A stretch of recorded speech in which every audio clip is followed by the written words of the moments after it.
Hello दोस्तों, welcome back to my channel. आज के वीडियो में हम डिस्कस करेंगे कि क्लाउड के अंदर कितने टाइप्स के डिलीवरी मॉडल्स होते हैं और उनका यूज़ किस तरीके से होता है, क्या क्या सर्विसेज उनके अंदर प्रोवाइड की जाती है।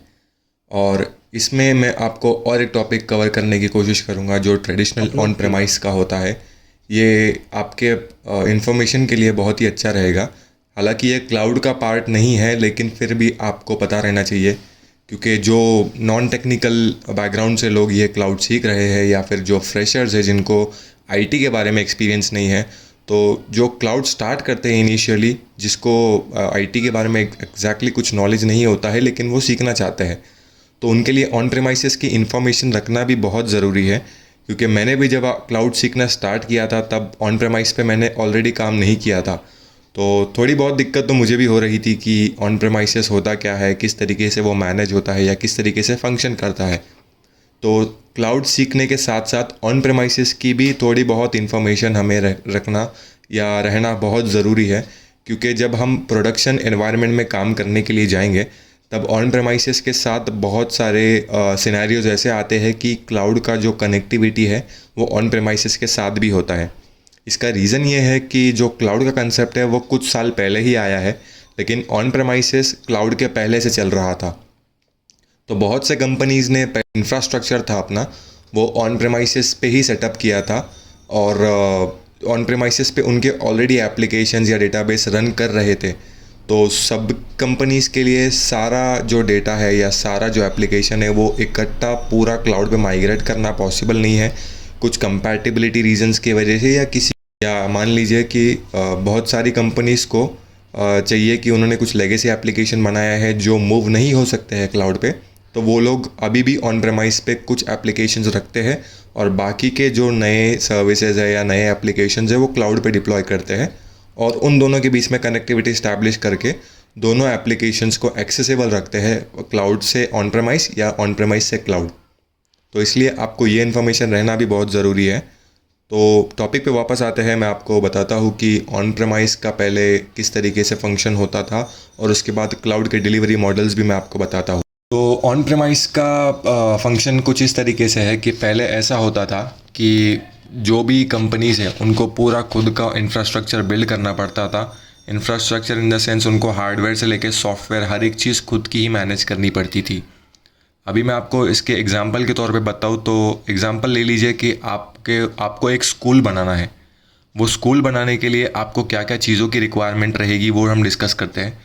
अगर आपको एक स्कूल बनाना है तो सबसे पहले आपको ज़मीन लगेगी जिसके ऊपर आप स्कूल की बिल्डिंग बनाओगे, और उस बिल्डिंग के ऊपर फिर आप सारी चीज़ें अपलोड करोगे, मतलब कि आप सारी चीज़ें डिप्लॉय करोगे कि जैसे कि बेंचेस हो गए या फिर चॉक्स हो गए, डस्टर हो गया, टीचर्स अवेलेबल करने पड़ेंगे आपको, और कई जो भी रिक्वायरमेंट होती है एक स्कूल को एक्चुअली सही तरीके से फंक्शन करने के लिए, वो सारी चीज़ें आपको लेकर आनी पड़ेगी। और प्लस आपको जो लग रहा है वो ज़मीन है और एक बिल्डिंग लग रही है जिसके बेसिस पे आप वो स्कूल फंक्शन करोगे। सेम ऑन प्रेमाइसेस में भी क्या होता था, जब ऑन प्रेमाइसेस का इंफ्रास्ट्रक्चर बिल्ड होता था तो उसके लिए भी उनको ज़मीन लगती थी, एक जगह लगती थी जिसके अंदर वो एक बिल्डिंग बनाते थे। जैसा कि हमारे एग्जाम्पल में हमने देखा, वो सर्वर रूम कहलाया जाएगा वो बिल्डिंग।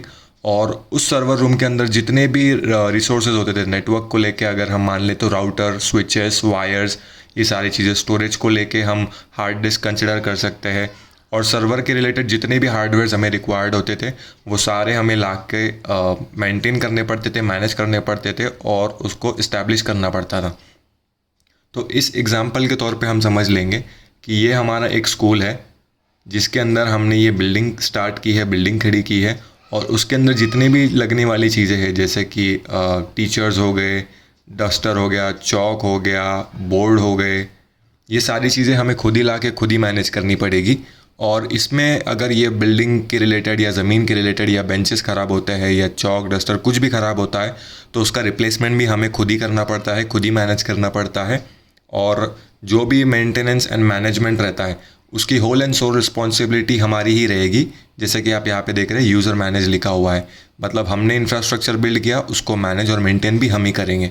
अब इसमें डिसएडवांटेज क्या है कि बहुत सारा इन्वेस्टमेंट चला जाता है, प्लस अगर कुछ रिक्वायरमेंट होती है स्केलेबिलिटी की, जो मैंने लास्ट लेक्चर में भी बताया था, तो वो स्केलेबिलिटी के लिए भी और हार्डवेयर की रिक्वायरमेंट होती है, जिसकी वजह से और पैसे इन्वेस्ट होते हैं।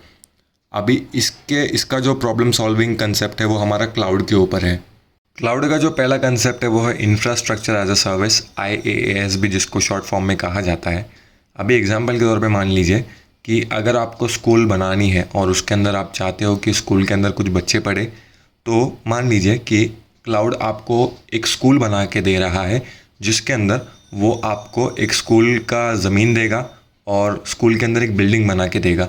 इंफ्रास्ट्रक्चर का प्रॉब्लम आपका यहीं पे सॉल्व हो गया और आपके पास already benches, chalk, duster, teachers पढ़ाने के लिए अवेलेबल है और जो भी रिक्वायर्ड चीज़ें रहती है स्कूल को फंक्शन करने के लिए वो आपके पास अवेलेबल है। तो आप क्या डिस्कस करते हो क्लाउड से कि आपका जो इंफ्रास्ट्रक्चर है, जो ज़मीन है और आपकी जो स्कूल की बिल्डिंग है, वो हमें आप रेंट पे दे दीजिए और हमारे पास ऑलरेडी बेंच है, चॉक, डस्टर, टीचर्स ये सारे अवेलेबल है, तो वो हम खुद के मैनेज कर लेंगे और वो टीचर्स, चॉक, डस्टर्स या फिर बेंचेस, जो भी चीज़ों में प्रॉब्लम आता है उसकी रिस्पॉन्सिबिलिटी हम ले लेंगे, मतलब यूज़र मैनेज कर लेंगे हम लोग। इसके अंदर मेंटेनेंस मैनेजमेंट का जो भी प्रॉब्लम रहेगा वो हम देख लेंगे।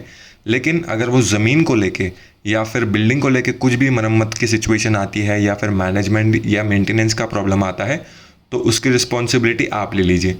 तो क्लाउड इसके लिए एग्री हो जाता है, जिस फंक्शन में इसको नाम दिया जाता है IaaS। अभी IT कंसेप्ट के हिसाब से देखा जाए तो क्लाउड आपको नेटवर्किंग के हार्डवेयर प्रोवाइड करता है, आपको नेटवर्किंग के स्टोरेज के हार्डवेयर प्रोवाइड करता है। अब ये सर्वर SW मतलब सर्वर हार्डवेयर, जैसे कि जो भी फिजिकल सर्वर है जिस पे आप वर्चुअलाइजेशन करने वाले हो वो आपको प्रोवाइड करता है और वर्चुअलाइज आपको एक प्लेटफॉर्म के थ्रू करके दे देता है। लेकिन उसके अंदर जो भी सॉफ्टवेयर आप डालने वाले हो, उसका सिक्योरिटी मेंटेनेंस, उसके अंदर का जो डेटा रहेगा और सर्वर के ऊपर आप जो भी एप्लीकेशन होस्ट करोगे उसकी रिस्पॉन्सिबिलिटी आप लेते हो IaaS के अंदर। इसका मतलब है ये जो नीचे ग्रीन वाला पार्ट है ये सिर्फ क्लाउड मैनेज करता है। इसके अंदर कुछ भी प्रॉब्लम आता है तो क्लाउड की रिस्पॉन्सिबिलिटी होती है आपको उसकी सर्विस देने के लिए, और ऊपर जो ब्लू वाला पार्ट है उसकी रिस्पॉन्सिबिलिटी आपकी होती है। अगर उसके अंदर कुछ भी प्रॉब्लम आता है तो उसको आपको ही ठीक करना है और आपको ही उसको मैनेज करके लेके चलना है। अभी प्लेटफॉर्म एज अ सर्विस के अंदर हम हमारा सेम एग्जांपल स्कूल वाला कंटिन्यू करते हैं, जिसमें यहाँ अभी आप देख रहे होंगे कि प्लेटफॉर्म एज अ सर्विस के अंदर जो हमारे ब्लॉक्स बने हुए हैं वो नेटवर्किंग से लेके सिक्योरिटी तक बने हुए हैं। अभी पिछले वाले हमने इंफ्रास्ट्रक्चर एज अ सर्विस के अंदर जो एग्जांपल देखा था उसमें ये देखा था कि हमें सिर्फ बिल्डिंग तक की ही चीज़ें जो है क्लाउड प्रोवाइड कर रहा है एक स्कूल बनाने के लिए। लेकिन प्लेटफॉर्म एज अ सर्विस के अंदर क्या होता है, प्लेटफॉर्म एज अ सर्विस के अंदर क्लाउड हमें बिल्डिंग भी देता है, बिल्डिंग के साथ साथ जो भी बेंचेस और चॉक, डस्टर या जो भी एक स्कूल फंक्शन करने के लिए रिक्वायरमेंट होती है वो सारी चीज़ें हमें प्रोवाइड भी करता है और उसके अंदर जो भी मेंटेनेंस आता है वो क्लाउड ही मैनेज करता है।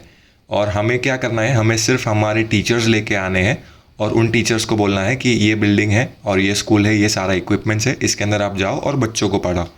तो वो टीचर से रिलेटेड जो भी प्रॉब्लम्स आएगा, जैसे कि टीचर्स को कैसे मैनेज करना, उनका स्केड्यूल मैनेज करना या टीचर्स को सैलरी वगैरह, जो भी XYZ रीजंस आएंगे उसकी रिस्पॉन्सिबिलिटी आपको देखनी पड़ेगी।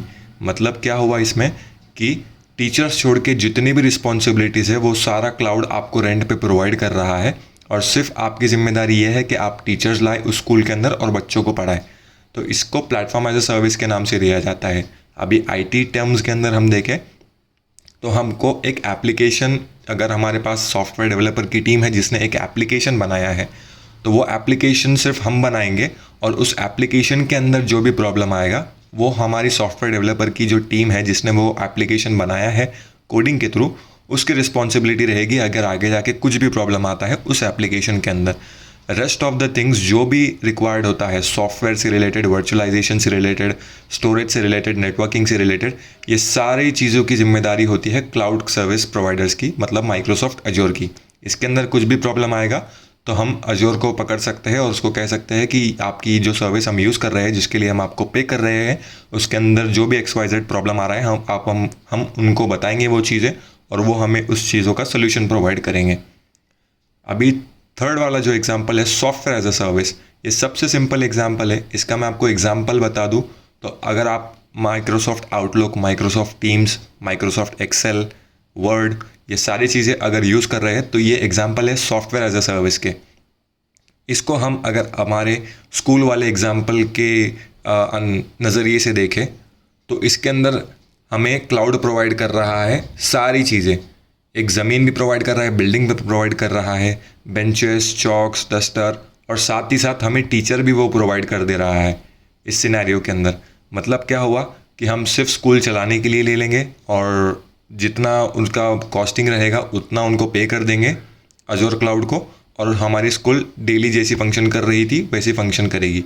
अभी टीचर लास्ट सिनेरियो में हमें यह सिचुएशन आ रही थी कि हमें जो टीचर्स का मेंटेनेंस एंड मैनेजमेंट है वो हमें करना पड़ रहा था, लेकिन इसके अंदर माइक्रोसॉफ्ट बोलता है कि टीचर्स की भी रिस्पॉन्सिबिलिटी हम ही ले लेते हैं, हम ही आपको टीचर्स प्रोवाइड कर देंगे, हम ही आपको लैंड वगैरह सब कुछ प्रोवाइड कर देंगे, आपको सिर्फ वो सर्विसेज चलाने के लिए लेनी है, आपका काम हो गया तो आप उसको डिसकंटिन्यू भी कर सकते हो, और जब तक आप यूज़ करोगे उतने टाइम के लिए आप हमें प्रोवाइड करिए, उसके जो कॉस्टिंग होगी वो आप हमें दे सकते हो। तो software as a service, platform as a service and infrastructure as a service, ये तीनों चीज़ों का कंसेप्ट कुछ इस तरीके से है। उम्मीद करता हूँ आपको ये वीडियो समझ आया होगा। अगर आपको कोई भी डाउट है तो आप मुझे मेंशन कर सकते हो कमेंट्स के अंदर कि आपको क्या डाउट्स आ रहे हैं। मैं कोशिश करता हूँ आपके डाउट्स क्लियर करने की।